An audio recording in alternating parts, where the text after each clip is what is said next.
Hi friends, உங்க எல்லாருக்கும் என்னுடைய அன்பான வணக்கம்.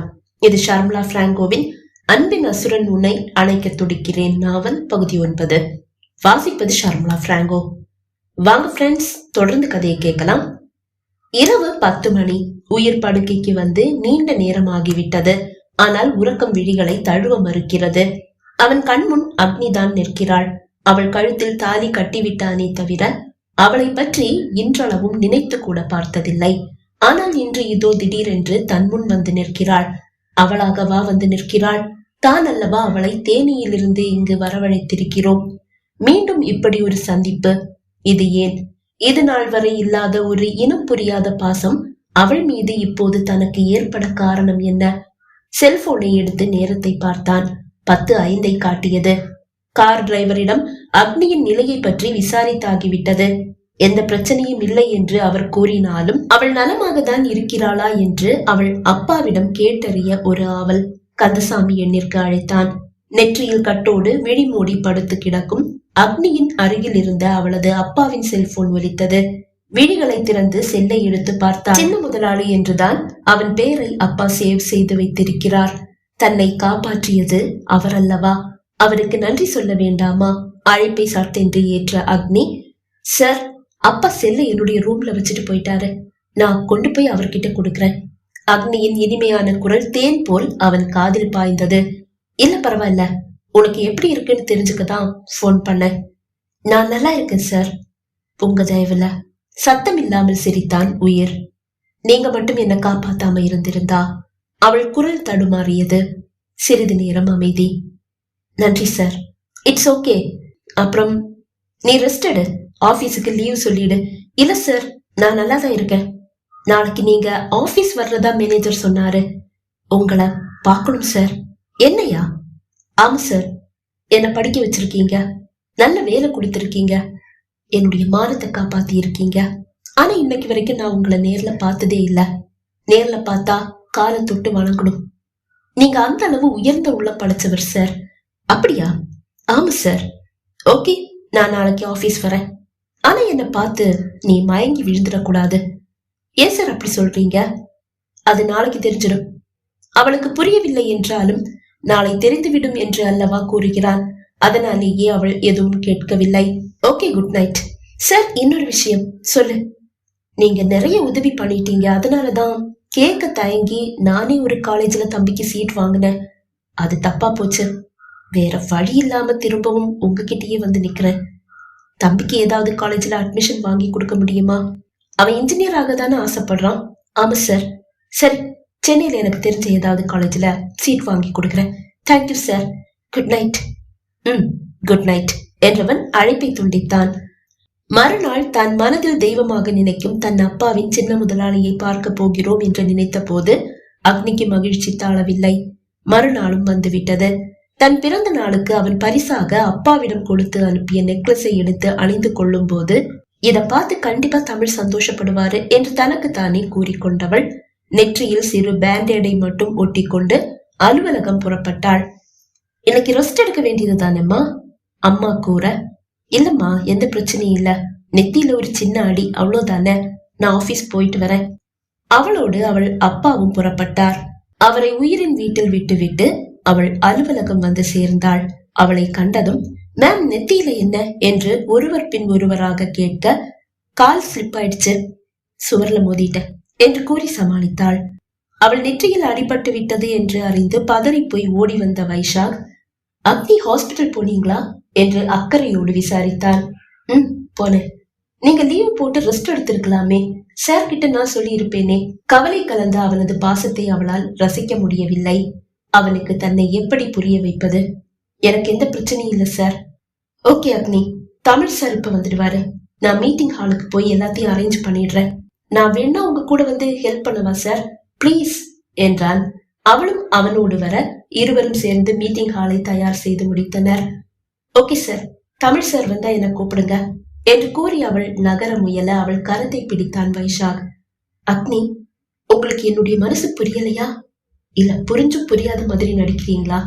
தலையை திருப்பி அவனை அவள் பார்க்க கதவை திறந்து கொண்டு உள்ளே நுழைந்தான் உயிர். புரியுது மிஸ்டர் வைஷாக், ஆனா சாரி, நான் உங்களுக்கு ஏத்தவ கிடையாது. அந்த தகுதி எனக்கு கிடையாது. ஏன் அப்படி சொல்றீங்க? உங்களை புரியலையான்னு நீங்க கேட்கும் போது என்ன எப்படி உங்களுக்கு புரிய வைக்கிறதுன்னு நினைச்சு நான் தவிச்சிட்டு இருக்கேன். எதுவா இருந்தாலும் என்கிட்ட நீங்க வெளிப்படையாவே பேசலாம் அக்னி. நான் எதுவும் தப்பா எடுத்துக்க மாட்டேன். உங்களுக்கு ஏன் என்ன பிடிக்கல? நான் இன்னொருத்தருடைய மனைவி வைஷாக். அப்படி இருக்கும்போது எப்படி உங்களை பிடிக்கும்? நெருப்பை தொட்டது போல் அவள் கருத்தை விடுவித்தான் வைஷாக். What you mean? எனக்கு கல்யாணம் ஆயிடுச்சுன்னு சொல்றேன். புரியல. கல்யாணமான ஒரு பொண்ணுக்கு உங்க அப்பா எப்படி மாப்பிள்ளை தேடுறாரு? அந்த விஷயம் அவருக்கு தெரியாது. இப்பவும் புரியல. சாரி, தெளிவா சொல்ல முடியாத நிலைமையில நான் இப்ப இருக்கேன். வீட்டுல யாருக்கும் என் கல்யாணம் நடந்த விஷயம் தெரியாது. நீங்க என் மேல காட்டுற அன்பை பார்க்கும்போது ரொம்ப பயமா இருக்கு. எங்க அதுவே உங்களை எனக்கு எதிரியா மாத்திடுமோன்னு பயப்படுறேன். நீங்க ரொம்ப நல்லவர். கடைசி வரைக்கும் நல்லவராகவே இருக்கணும்னு நான் விரும்புறேன். அதுக்காக தான் இந்த உண்மையை உங்ககிட்ட சொல்றேன். என்னை விட்டுடுங்க பிளீஸ் என்றவள் திரும்பி ஒரு அடிதான் எடுத்து வைத்தாள். அதோ வாசலில் நிற்கிறான் உயிர். இவர் என்ன இங்க?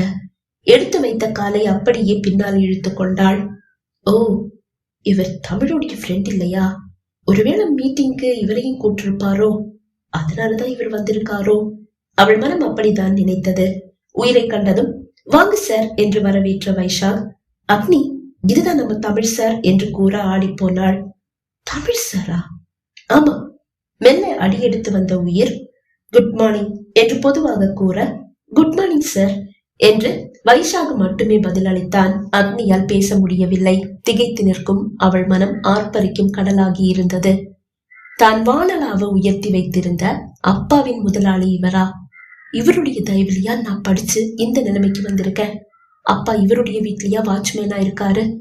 நந்திதா கூட அந்த வீட்டுல தானே இருக்கா. நான் வாட்ச்மேன் மகளு தெரிஞ்சா நந்திதா என்ன கேலி செய்வா. அவர் ரியாக்ஷன் எப்படி இருக்கும்னே சொல்ல முடியாது. பணக்காரின்னு சொல்லி எங்க எல்லாரையும் ஏமாத்திட்டு இருந்தியா அப்படின்னு அவ கேட்டா என்ன பதில் சொல்றது? அவள் மனம் இப்படியெல்லாம் சிந்தித்துக் கொண்டிருக்க அவள் முன் வந்து நின்ற உயிர் சொடக்கு போட்டு அவள் கவனத்தை தன் பக்கம் திருப்பினான். உனக்கும் சேர்த்துதான் குட் மார்னிங் சொன்னேன். குட் மார்னிங் சார் என்று அவள் கூறினாலும் வெறும் காற்று மட்டுமே வெளியே வந்தது. ஒரு புன்னகையை மட்டும் உதிர்த்துவிட்டு தன் இருக்கையில் வந்து அமர்ந்தான் உயிர். அவன் மீட்டிங் ஹாலுக்கு வந்ததும் அவன் பின்னாலேயே ஒவ்வொரு ஊழியர்களாக மீட்டிங் ஹாலுக்குள் வந்தனர். அனைவரும் அவரவர் இருக்கையில் அமர மீட்டிங்கும் ஆரம்பமானது. சிலை என அமர்ந்திருந்த அக்னி ஒரு வார்த்தை கூட பேசவில்லை. மீட்டிங்கும் முடிந்து விட்டது. அனைவரும் எழுந்து அவரவர் இருக்கைக்கு செல்ல கீ கொடுத்த பொம்மையாக எழுந்து தன் அறைக்கு வந்தாள் அக்னி. அவளால் எதையும் நம்ப முடியவில்லை. நடப்பது கனவோ என்று கூட நினைத்தாள். மதியமும் வந்துவிட்டது. உயிர் ஃபைல்களை பரிசோதித்துக் கொண்டிருக்கிறான். அப்போது ஒரு பெரிய உணவு கூடையோடு அலுவலகத்திற்குள் வந்த கவிதா வைஷாகின் அறையிலிருந்து ஃபைலோடு வெளியே வரும் அக்னியை கண்டு ஆடி போனாள். இவ என்ன இங்க? சிலை என நிற்கும் கவிதாவை அக்னி கவனிக்கவில்லை.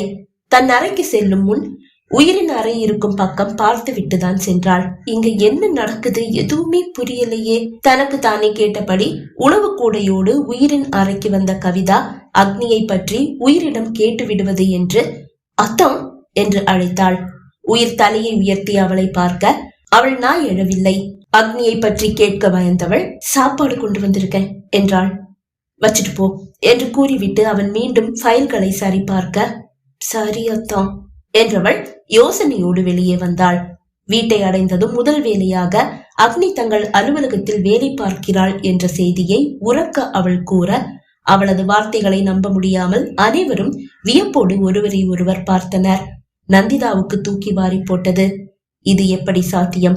உயிரின் அம்மாவுக்கும் நம்ப முடியவில்லை என்றாலும் மனதில் ஒரு மகிழ்ச்சி வெள்ளம் பாய்ந்தது. உயிர் தன் மனைவியை வேலைக்கு வைத்துக் கொள்ளும் போது அவளை மருமகளாக ஏற்க தனக்கு என்ன தயக்கம்? அவளை வீட்டிற்கு அழைத்து வந்து விடலாம் என்று நினைத்து கவிதாவை பார்த்தவர், நீ சொல்றது உண்மையா கவிதா என்று கேட்டார். முழுக்க முழுக்க உண்மாத்த. ஏய், நீ வேற யாரையோ பார்த்துட்டு அக்னின்னு நினைச்சிருப்ப. அத்தா எப்படி அவளை ஆபீஸ்ல வேலைக்கு வைப்பாரு? இல்ல அவதான் எப்படி அத்தா ஆபீஸ்ல வேலைக்கு வருவா? நந்திதா கேட்க, அட ஆமா, இத நான் யோசிக்கவே இல்லையே. நான் அந்த அக்னிய ஒரே ஒரு தடவை தான் பார்த்திருக்கேன். நீ சொன்ன மாதிரி வேற யாரையாவது பார்த்துட்டு தான் நான் தப்பா நினைச்சிட்டேன் போல. அதை கேட்டதும் ஏமாற்றம் அடைந்த உயிரின் அம்மா அமைதியாக தன் அறைக்குள் சென்று மறைந்தார். ஓங்கி கவிதாவின் முதுகில் ஒரு போடு போட்ட அவள் அம்மா, ஒரு நிமிஷம் எல்லாருடைய தலையிலையும் இடியை இறக்கிட்டியடி. நான் எப்படியாவது உன்னை உயிருக்கு கட்டி வச்சிடலான்னு கனா கண்டுட்டு இருக்கேன். நீயே அதுல மண்ணள்ளி போட்டுட்டு போல இருக்கு. அப்படியே அக்னியை எங்கேயாவது பார்த்தா கூட இந்த வீட்டுல வந்து யார்கிட்டயும் சொல்லாத. குறிப்பா உன் அத்தை கிட்ட சொல்லாத. மருமக ஆபீஸ்ல வேலை பாக்குறான்னு சொல்லி சொன்னதும் உன் அத்தையுடைய முகத்துல சந்தோஷத்தை பாத்தியா? அவளை கூட்டிட்டு வந்து வீட்லயே வச்சுக்குவாங்க போல இருக்கு. போடி, போய் உன் வேலையை பாரு. ஆபீஸ்ல பார்த்ததுதானே வந்து சொன்னேன், அதுக்கே என்ன அடிக்கிறீங்க என்று கேட்ட கவிதா அம்மாவை முறைத்து விட்டு அவர் அடித்த இடத்தை தடவியபடியே தன் அறைக்கு சென்றாள். மாலை அலுவலக நேரம் முடியும் போது திடீரென்று அக்னியின் அறைக்கு வந்த உயிர் தன்னை கவனியாது கம்ப்யூட்டரில் ஏதோ வேலையாக இருப்பவளின் அருகில் வந்து மேஜை மீது தட்டி அவள் கவனத்தை தன் பக்கம் திருப்பினான். தன் எதிரில் நிற்பவனை கண்டு சட்டென்று எழுந்து நின்றாள் அக்னி. என்ன பார்த்த காலை தொட்டு கும்பிடுவேன்னு சொன்ன, இன்னுமா என்னுடைய கால் இருக்கிற இடத்தை நீ கண்டுபிடிக்கல? அவன் குறும்பாக கேட்க, அன்று திருமண மண்டபத்தில் அக்னி கண்ட உயிருக்கும் இப்போது தன் முன் நிற்கும் உயிருக்கும் ஏணி வைத்தால் கூட எட்டாத உயரம் என்று அவளுக்கு தோன்றியது. கோபத்தில் கொந்தளித்த அவன் எங்கே? காதல் கசியும் விழிகளோடு தன் முன் நிற்கும் இவன் எங்கே? பேச மறந்து நின்றவளின் கழுத்தில் அவன் விழிகள் நிலைத்து நிற்கிறது. உண்மையிலேயே இந்த நெக்லஸ் உனக்காக தேர்வு செய்யும் போது இது இந்த அளவு உனக்கு அழகா இருக்கும்னு நான் நினைக்கல. நெக்லஸ் ரொம்ப அழகா இருக்கு, அதை விட நீ ரொம்ப அழகா இருக்க என்று கூறியவன் திரும்பி வாசலை நோக்கி நடக்க, இவன் என்னதான் சொல்ல வருகிறான் அவளுக்கு புரியவில்லை. தன்னை கேலி செய்து விட்டு செல்கிறானா என்ன? அவள் மனதில் அப்படி ஒரு சந்தேகம்தான் எழுந்தது. உயிர் வீட்டை அடையும் போது அவனது அம்மா அவனுக்காக அவனது அறையில் காத்திருக்கிறார். அம்மாவை கண்டதும் அவனுக்கு வியப்பு. என்னம்மா, என்கிட்ட ஏதாவது பேசணுமா? எனக்காக காத்திருக்கிற மாதிரி இருக்கு. ஆமா உயிர், நான் உனக்காக தான் காத்திருக்கேன். என்ன விஷயமா? கவிதா மத்தியானம் உனக்கு சாப்பாடு எடுத்துட்டு ஆபீஸ் வந்திருந்தா இல்லையா? ஆமா, அவ அங்க உன்னுடைய மனைவி அக்னிய பார்த்ததா சொன்னா, அது உண்மையா?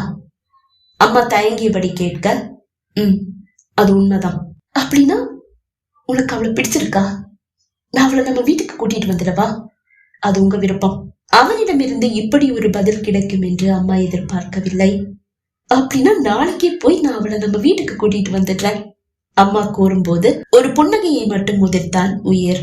இப்பதான்ப்பா எனக்கு சந்தோஷமா இருக்கு. அவனை கட்டி கொண்ட அம்மா அவன் நெற்றியில் முத்தமிட்டார். பகுதி 9 நிறைவடைந்தது. பகுதி 10 உங்களை சந்திக்கும் வரை விடைபெறுகிறேன். நன்றி, வணக்கம்.